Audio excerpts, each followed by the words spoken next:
সমুদ্রের হাজার ফুট নিচে, যেখানে সূর্যের আলো পৌঁছায় না, যেখানে চারপাশে শুধু অন্ধকার আর ভয়ঙ্কর চাপ, ঠিক সেই জায়গায় মানুষ মাসের পর মাস বেঁচে থাকে কিভাবে? শুধু বেঁচে থাকাই না, সেখানে তারা চালায় বিশ্বের সবচেয়ে গোপন এবং শক্তিশালী যুদ্ধযান সাবমেরিন। আজকের এই ভিডিওতে আপনি জানতে চলেছেন সাবমেরিনের ভেতরের সেই বাস্তব জীবন, যেটা সিনেমার থেকেও অনেক বেশি অবিশ্বাস্য। আপনি দেখছেন টেকনো এক্সপ্লেইনস। সাবমেরিন আসলে এক ধরনের স্বয়ংসম্পূর্ণ যুদ্ধজাহাজ, যেটা সমুদ্রের গভীরে ডুব দিয়ে দীর্ঘ সময় ধরে অপারেশন চালাতে পারে। আধুনিক সাবমেরিনগুলো 1000 ফুটেরও বেশি গভীরে চলে যেতে পারে, যেখানে পানির চাপ এত বেশি যে সাধারণ কোনো বস্তু মুহূর্তেই ধ্বংস হয়ে যাবে। কিন্তু এই ইস্পাতের দানবগুলো সেই চাপকে সহ্য করে একদম নির্ভুলভাবে কাজ চালিয়ে যায়। এখন ভাবুন, এত বিপজ্জনক পরিবেশে যারা কাজ করে তাদের জীবনটা কেমন? সাবমেরিনের ভেতরের থাকার জায়গা এতটাই ছোট যে একজন নাবিকের জন্য থাকে মাত্র একটি ছোট বেড, যাকে বলা হয় র্যাক। এর সাথে থাকে ছোট একটা লকার, যেখানে তাদের সব ব্যক্তিগত জিনিস রাখতে হয়। মাসের পর মাস এই ছোট জায়গাতেই তাদের জীবন কাটাতে হয়। তবুও এই ছোট জায়গাটাই তাদের জন্য বিশ্রামের একমাত্র জায়গা। এখন আপনি যদি এমন ভিডিও পছন্দ করেন, তাহলে এই মুহূর্তে ভিডিওটা লাইক করে ফেলুন আর কমেন্টে লিখে জানান আপনি কি কখনো সাবমেরিনে থাকতে পারবেন। সাবমেরিনের ভেতরে প্রতিটা ইঞ্চি জায়গা খুব হিসাব করে ব্যবহার করা হয়। তবুও আশ্চর্যের বিষয় হল, এখানে জিম করার জন্যও জায়গা রাখা হয়। ট্রেডমিল, বাইক আর কিছু ফিটনেস মেশিন থাকে, যাতে নাবিকরা নিজেদের ফিট রাখতে পারে। কারণ দীর্ঘ সময় পানির নিচে থাকার জন্য শারীরিকভাবে শক্ত থাকা খুব জরুরি। খাবারের বিষয়টা আরও ইন্টারেস্টিং। একটি সাবমেরিন যখন মিশনে যায়, তখন প্রায় 15,000 পাউন্ড খাবার সাথে নিয়ে যায়। প্রথম 2 সপ্তাহ নাবিকরা তাজা ফলমূল আর সবজি খেতে পারে। তারপর শুরু হয় ক্যান্ড ফুড আর ফ্রোজেন খাবার। এই পুরো খাবারের ম্যানেজমেন্ট করেন একজন বিশেষ অফিসার, যাকে বলা হয় চপ। সাবমেরিনের ছোট্ট কিচেন বা গ্যালিতে থাকে গ্রিডল, ফ্রায়ার, ওভেন আর স্টিম কেটল।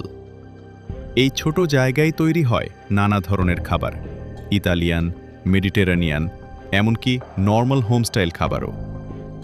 কারণ খাবারই হলো সেই জিনিস যেটা নাবিকদের মানসিকভাবে ভালো রাখতে সাহায্য করে। এখন বলুন তো, আপনি যদি এমন জায়গায় থাকতেন, কোন খাবারটা সবচেয়ে বেশি মিস করতেন? কমেন্টে লিখে জানান, আমি পড়ব। সাবমেরিনে পরিচ্ছন্নতা বজায় রাখা খুবই গুরুত্বপূর্ণ। প্রায় 150 জন মানুষ একই জায়গায় থাকে, তাই হাইজিন না থাকলে বড় সমস্যা হতে পারে। এজন্য সাবমেরিনে ছোট একটা বারবার শপও থাকে, যেখানে নাবিকরা চুল কাটতে পারে। শুধু তাই না, সাবমেরিনে থাকে ছোট একটা মেডিকেল ইউনিটও। এখানে সাধারণ অসুখ থেকে শুরু করে জরুরি চিকিৎসা পর্যন্ত করা যায়। কারণ সমুদ্রের নিচে তো আর সহজে বাইরে যাওয়ার সুযোগ নেই। এবার আসি সাবমেরিনের সবচেয়ে গুরুত্বপূর্ণ অংশে, কন্ট্রোল রুম। এটাকে বলা হয় সাবমেরিনের মস্তিষ্ক। এখান থেকেই সাবমেরিনের সবকিছু নিয়ন্ত্রণ করা হয়, গভীরতা, দিক, গতি, সবকিছু। এখানে অফিসাররা নির্দেশ দেয় আর জুনিয়র নাবিকরা সেই নির্দেশ পালন করে। কন্ট্রোল রুমে থাকে ফায়ার কন্ট্রোল টিম আর সোনার টিম। সোনার দিয়ে তারা চারপাশে সবকিছু ট্র্যাক করে, শত্রু জাহাজ, সাবমেরিন, এমনকি বাধাও। এই তথ্যের উপর ভিত্তি করেই নেওয়া হয় গুরুত্বপূর্ণ সিদ্ধান্ত। আপনি যদি এখানে পর্যন্ত ভিডিওটা দেখে থাকেন, তাহলে এখনই সাবস্ক্রাইব করে ফেলুন টেকনো এক্সপ্লেইনস, কারণ সামনে আরও অবাক করা তথ্য আসছে। সাবমেরিনের আরেকটি গুরুত্বপূর্ণ অংশ হল টর্পেডো রুম। এখানে থাকে অস্ত্র, যেগুলো দিয়ে শত্রুকে আক্রমণ করা হয়। আধুনিক সাবমেরিনে থাকে শক্তিশালী টর্পেডো, যেমন মার্ক 48, যা খুব দ্রুত গতিতে শত্রুকে ধ্বংস করতে পারে। মজার ব্যাপার হলো, যখন সাবমেরিনে অতিরিক্ত লোক থাকে, তখন এই টর্পেডো রুমেই তাদের ঘুমানোর ব্যবস্থা করা হয়। নাবিকরা মজা করে এটাকে ব্রাইডাল সুইট বলে ডাকে। এখন ভাবুন, অস্ত্রের পাশে ঘুমানো কেমন অভিজ্ঞতা হতে পারে? সাবমেরিনের ভেতরের বাতাসও বিশেষভাবে নিয়ন্ত্রণ করা হয়। CO2 স্ক্রাবারের নামের মেশিন কার্বন ডাই অক্সাইড সরিয়ে দেয় আর অন্যান্য সিস্টেম ক্ষতিকর গ্যাস দূর করে। এছাড়া সাবমেরিন নিজেরাই পানি তৈরি করতে পারে, সমুদ্রের পানি থেকে ফিল্টার করে।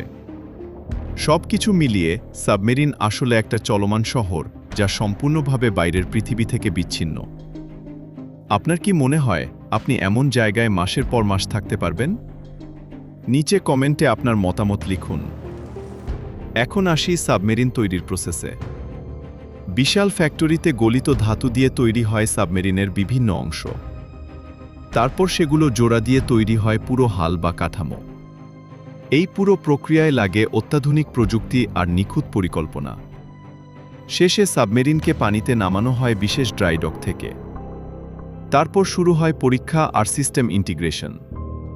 সবচেয়ে কঠিন মিশনগুলোর একটি হল আর্কটিক অঞ্চলে অপারেশন, যেখানে তাপমাত্রা -40 ডিগ্রি পর্যন্ত নেমে যায়। বরফের নিচে সাবমেরিন চালানো খুবই ঝুঁকিপূর্ণ, কারণ উপরে উঠে আসার সুযোগ খুব সীমিত।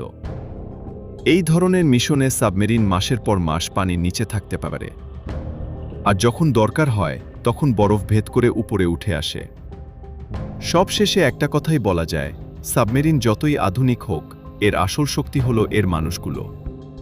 তাদের দক্ষতা, সাহস আর টিমওয়ার্কই এই মেশিনকে সফল করে তোলে। আপনি যদি আজ নতুন কিছু শিখে থাকেন, তাহলে ভিডিওটা লাইক দিন, শেয়ার করুন